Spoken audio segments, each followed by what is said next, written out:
Assalamualaikum warahmatullahi wabarakatuh. Shalom Om Swastiastu, Namo Buddhaya, salam kebajikan, salam bela negara. Halo nurse muda, kembali bertemu dengan saya Riko Dharmareja dalam pembelajaran bauran keperawatan kritis. Pada kesempatan kali ini saya akan memberikan gambaran umum mengenai topik pengkajian dan manajemen kebutuhan nutrisi dan juga mobilisasi. Ya, seperti yang tampil pada layar saat ini adalah kita akan masuk ke dalam materi pertama, yaitu manajemen kebutuhan nutrisi.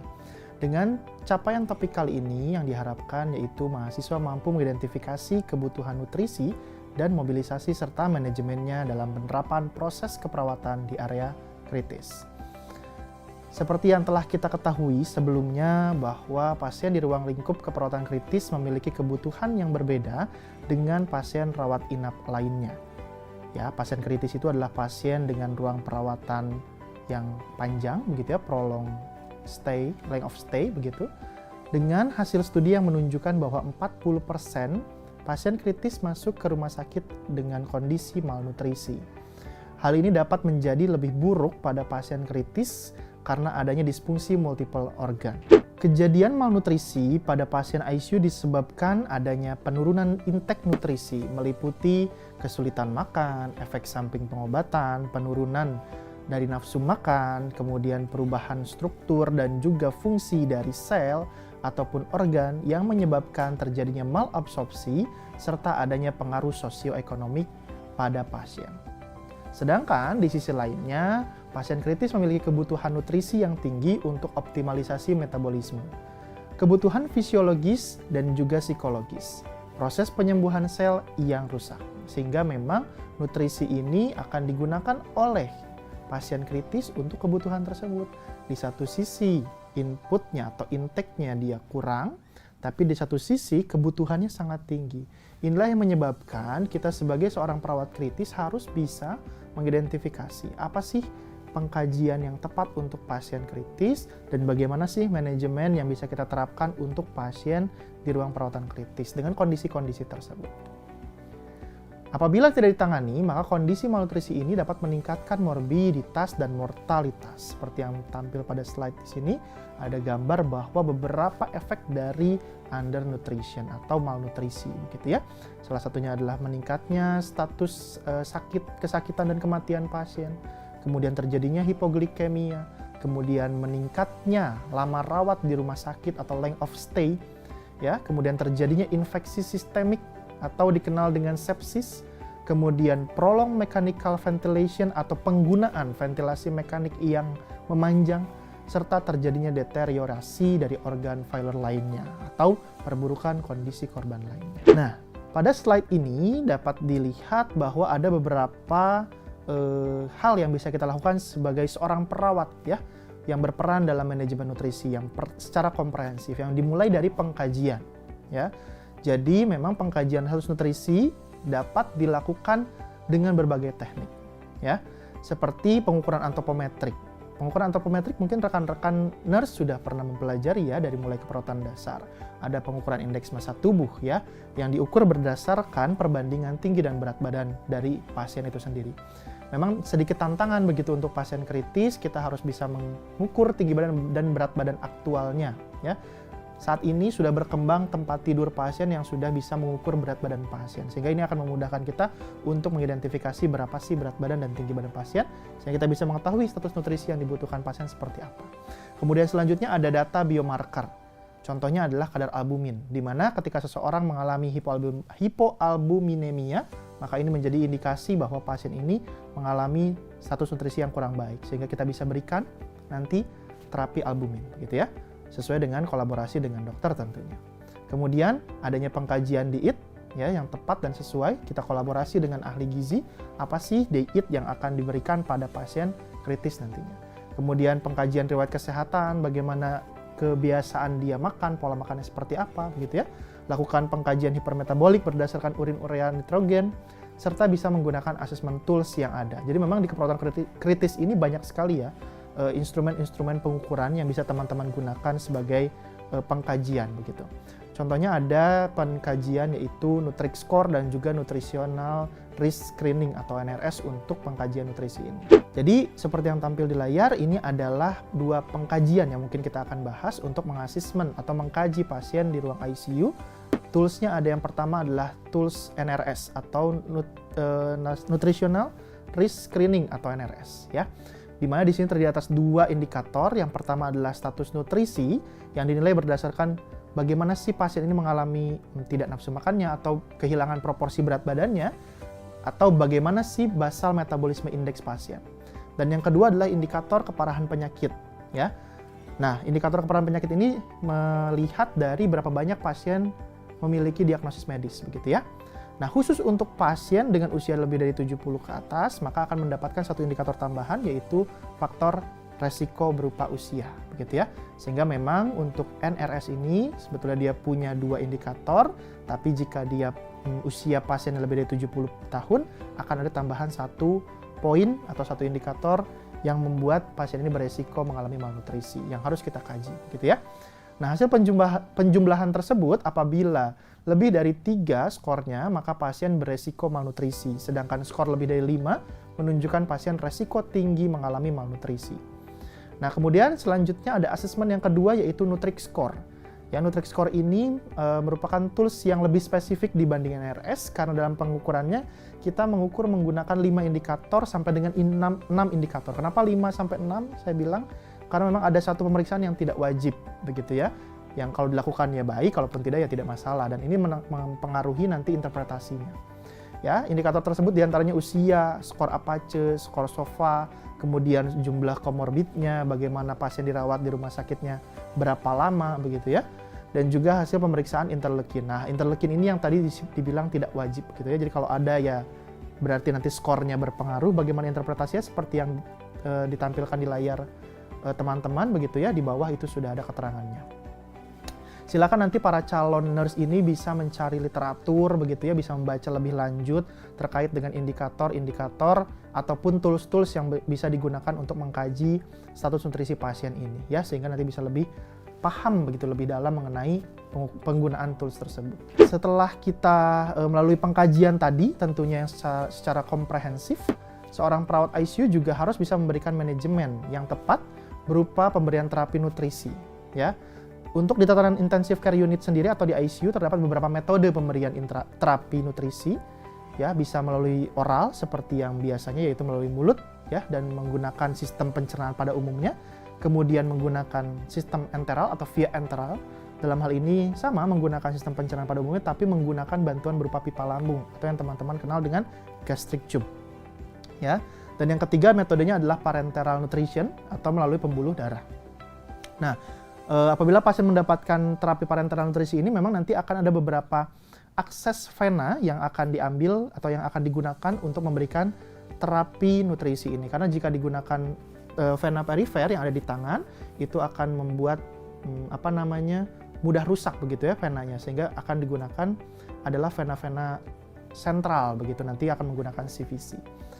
Pada dasarnya pemberian terapi nutrisi ini harus melalui metode pengkajian yang tepat, kemudian penentuan yang tepat ya, dan pada akhirnya adalah bagaimana kebutuhan karbohidrat, protein, lemak, vitamin, mineral pasien itu dapat terpenuhi ya. Sebagai perawat kritis, Anda sebagai nurse itu ya harus bisa memiliki pemahaman dalam indikasi pemberian terapi nutrisi, pencegahan malnutrisi, dan manajemen komplikasi yang terjadi pada pasien dilakukan oleh selama perawatan ya. Terdapat beberapa tahapan pemberian terapi yang harus Anda pelajari nantinya secara mandiri melalui LEADS ya, studi pustaka atau baca bahan bacaan referensi yang sudah kita lampirkan pada LEADS, ataupun nanti teman-teman bisa mencari referensi lainnya ya secara mandiri. Silakan teman-teman nurse mengidentifikasi bagaimana sih metode pemberian nutrisi baik secara oral, enteral, parenteral begitu ya. Silakan buat sebuah pertanyaan-pertanyaan kritis seperti apa sih indikasi pemberian terapi pada pasien kritis begitu ya. Bagaimana sih pemberiannya? Ada apa sih jenis nutrisi yang bisa kita berikan pada pasien begitu ya. Sehingga bisa berdampak pada peningkatan status nutrisinya selama perawatan di ruang kritis. Oke, nurse muda, kita lanjutkan. Selanjutnya adalah kebutuhan yang kedua yang akan kita bahas pada hari ini, yaitu kebutuhan mobilisasi. Ya, seperti pada umumnya, pasien kritis lagi-lagi memiliki sesuatu hal yang berbeda, yang spesial dibanding pasien ruang rawat inap lainnya. Ya, seperti yang teman-teman ketahui bahwa mobilisasi merupakan kemampuan tubuh untuk bergerak atau melakukan aktivitas secara bebas, tapi pasien kritis sendiri itu tidak bisa melakukan kegiatannya secara mandiri begitu. Karena pada umumnya perawatan di ruang kritis itu mengharuskan pasiennya bed rest begitu. Ada yang memang kondisinya penurunan kesadaran atau memang kondisinya di knockdown atau ditidurkan sengaja. Karena kalau dia tidak di knockdown atau ditidurkan, maka akan membuat hemodinamiknya terus fluktuatif ya. Nah, tingkat imobilitas ini atau keterbatasan gerak ini pada akhirnya dapat menyebabkan dampak buruk pada pasien seperti penurunan plasma, peningkatan beban jantung, resiko kerusakan integritas kulit, atrofi otot, kontraktur otot, pemanjangan lama rawat gitu ya, hingga morbiditas dan mortalitas yang semakin tinggi. Ya, sehingga mobilisasi harusnya dapat bisa dilakukan secara sedini mungkin begitu ya, baik secara pasif maupun secara aktif ya. Nah, namun sebelum itu penting untuk dilakukan sebuah pengkajian ya, kebutuhan dan juga bagaimana sih nanti manajemen yang bisa kita lakukan. Berikut ini merupakan salah satu manajemen mulai dari pengkajian sampai dengan nanti penerapan mobilisasi untuk pasien di ruang ICU ya. Ini ada salah satu pendekatan yaitu menggunakan metode progressive mobility continuum ya. Yang mana ini teman-teman bisa baca secara intens begitu ya, ada satu artikel jurnalnya teman-teman silahkan baca ya, di mana PMC ini atau Progressive Mobility Continuum ini bisa digunakan secara komprehensif mulai dari menentukan jenis mobilisasi yang tepat sampai dengan apa saja tindakan yang harus kita lakukan pada pasien ya. Nah, melalui tabel ini para nurse bisa menilai kebutuhan mobilisasi ya berdasarkan tingkat kemampuannya ya. Jadi nurse bisa mulai membaca diagram ini mulai dari kolom start here ya. Jadi silakan baca tuh start here ya. Kemudian dibaca ke arah bawah ya. Cek indikator-indikatornya ya. Di sini indikator inilah yang bisa menentukan apakah kemampuan pasien ini bisa kita lakukan mobilisasi level 1 atau level 2 ya.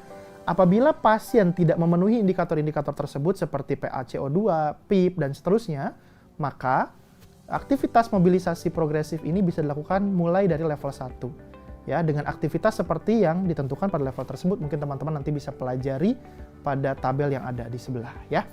Kemudian tapi kalau misalkan pasien ini sudah ada perbaikan, sudah ada adaptasi dari mobilisasi level 1, kemudian sudah ada toleransi yang bagus gitu ya, baru nanti pasien ini bisa meningkat ke level kedua dan seterusnya ke level ketiga dan seterusnya ke level keempat sesuai dengan jenis tindakannya, jenis toleransi yang diharapkan atau yang dihasilkan oleh pasien itu sendiri ya. Namun apabila di awal saat pengkajian pasien memiliki indikator yang baik terhadap PaCO2, PIP dan seterusnya, maka pasien bisa dilakukan tindakan mobilisasi mulai dari level ke-2. Jadi intinya teman-teman silakan coba pelajari tabel ini. Saya rasa tabel ini mudah dipahami begitu ya dengan teman-teman melihat grafiknya saja. Selanjutnya adalah bagaimana sih melakukan mobilisasi pada pasien di ICU begitu ya. Tadi sudah ada tindakan-tindakannya seperti harus duduk dulu pasiennya, kemudian nanti mulai miring kanan miring kiri dan seterusnya begitu. Itu ada tahapan-tahapannya begitu ya. Sampai dengan nanti pasien bisa berjalan turun dari kasur begitu ya secara mandiri. Nah, itu ada tahapan-tahapannya. Nah, selama melakukan aktivitas mobilisasi tersebut tentunya perlu dilakukan pemantauan hemodinamik yang ketat begitu ya sebagai batasan keberhasilan ataupun resiko yang terjadi pada pasien ya. Seperti yang tampil pada layar, di sini ada data frekuensi nadi, tekanan darah, frekuensi pernafasan, status mental, kondisi kesehatan yang bisa menjadi dasar teman-teman memonitor pelaksanaan mobilisasi. Kalau ada beberapa kondisi yang tercantum pada slide itu mengharuskan kegiatan mobilisasi ini sudah harus di stop atau diistirahatkan gitu ya. Sudah tidak dapat ditoleransi pasien. Jadi teman-teman harus istirahat dulu pasiennya. Nah, lalu apa sih dampaknya kalau kita tidak memperhatikan nutrisi dan mobilisasi? Tentu saja ada masalah yang sangat berbahaya pada pasien, yaitu terjadinya sebuah luka tekan atau yang kita kenal dengan pressure ulcer ya. Sehingga memang kondisi ini dapat berdampak pada lagi-lagi perburukan kondisi pasien, infeksi sistemik begitu ya. Pressure ulcer ini dulunya dikenal dengan kata-kata dekubitus ya. Teman-teman mungkin sudah tahu tentang dekubitus, tapi saat ini redaksi katanya berubah menjadi pressure ulcer atau pressure injury karena memang luka tekan ini bisa terjadi di mana saja, bukan akibat tirah baring saja gitu ya. Oke, kondisi ini ternyata bisa menjadi salah satu penyebab perburukan kondisi pasien di ICU dan meningkatkan angka kematian akibat infeksi sistemik pada akhirnya ya. Sehingga kita sebagai perawat harus bisa melakukan manajemen yang tepat. Apa saja sih yang bisa kita lakukan? Ya, sebagai seorang perawat kita perlu kiranya bisa melakukan manajemen mulai dari pencegahan begitu ya. Di mana kita harus kenal dulu apa itu pressure ulcer tadi ya. Tadi sudah sedikit disinggung bahwa pressure ulcer itu merupakan luka akibat adanya tekanan ya, bisa terjadi nih di beberapa lokasi gitu ya, seperti yang muncul pada layar teman-teman gitu ya. Kenapa kita harus bahas itu? Silakan nanti teman-teman bisa baca dari materinya. Ya, selanjutnya ini adalah prevention bundle-nya. Ya. Jadi apa sih harus kita lakukannya? Ada 8 langkah. Yang pertama adalah lakukan edukasi mengenai pressure ulcer-nya, mengenai dekubitusnya, dan bagaimana cara pencegahan dekubitusnya, baik pada pasien, pada keluarga, ataupun pada perawat, semuanya harus punya kompetensi yang sama. Yang kedua adalah lakukan pengkajian resiko. Jadi teman-teman nurse harus bisa menggunakan berbagai tools lagi ya. Tools di sini ada skala Norton, skala Braden, skala Suryadi, Senada, ataupun Waterloo scale ya. Yang mana skala-skala tersebut bisa mengidentifikasi resiko pressure ulcer pada pasien. Artinya kalau dia mengidentifikasi resiko, dikajinya sebelum terjadinya pressure ulcer ya. Oke, yang ketiga adalah lakukan pengkajian kulit. Jadi kita pastikan harus bisa melakukan pengkajian berkala selama setiap 8 jam, meliputi bagaimana warna kulitnya, kelembapannya, kelembutan kulit, sampai dengan struktur kulitnya ya. Yang keempat adalah lakukan perawatan kulit. Kita harus bisa memastikan kulit pasien dalam tingkat kelembaban yang tepat. Tidak boleh terlalu basah, tidak boleh terlalu kering. Ini akan meningkatkan terjadinya dekubitus. Yang kelima adalah bagaimana manajemen nutrisi yang tepat. Nah, ini yang tadi sudah kita bahas. Kalau nutrisinya jelek, malnutrisi bisa salah satunya menyebabkan pressure ulcer, ya. Karena pressure ulcer bisa terjadi pada pasien dengan malnutrisi, hipoalbuminemia, dan kurangnya lemak pada tubuh. Kemudian yang keenam adalah lakukan manajemen aktivitas seperti mobilisasi dini, berkaitan dengan topik kita pada hari ini, gitu ya. Seperti miring kanan, miring kiri berkala setiap 2 jam dengan posisi yang tepat, ya.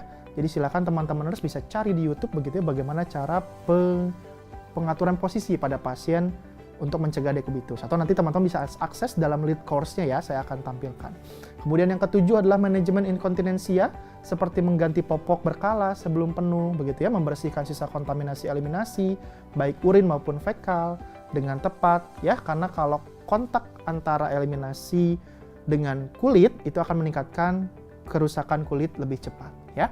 Dan yang terakhir adalah berikan dukungan permukaan dengan menggunakan lapisan kasur anti dekubitus ya. Ya, selanjutnya adalah teman-teman bisa optimalkan pembelajaran di lead course ya secara mandiri gitu ya, mulai dari bagaimana teman-teman bisa membaca materi yang sudah disediakan ataupun mencari literatur yang ada di internet ataupun di e-book yang lainnya begitu. Kemudian teman-teman bisa mengerjakan tugas yang sudah ditetapkan pada pertemuan hari ini dan juga mengerjakan kuis-kuis yang sudah disusun begitu ya, atau yang sudah disiapkan dalam lead course-nya teman-teman masing-masing.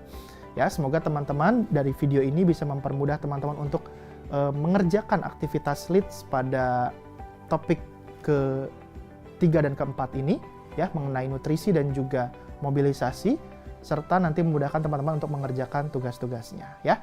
Dengan demikian, selamat belajar, semoga dipermudah dalam melaksanakan kegiatan aktivitas lead course-nya. Akhir kata, wabillahi taufiq wal hidayah, assalamualaikum warahmatullahi wabarakatuh. Shalom, Om Swastiastu, Namo Buddhaya, salam kebajikan, salam bela negara.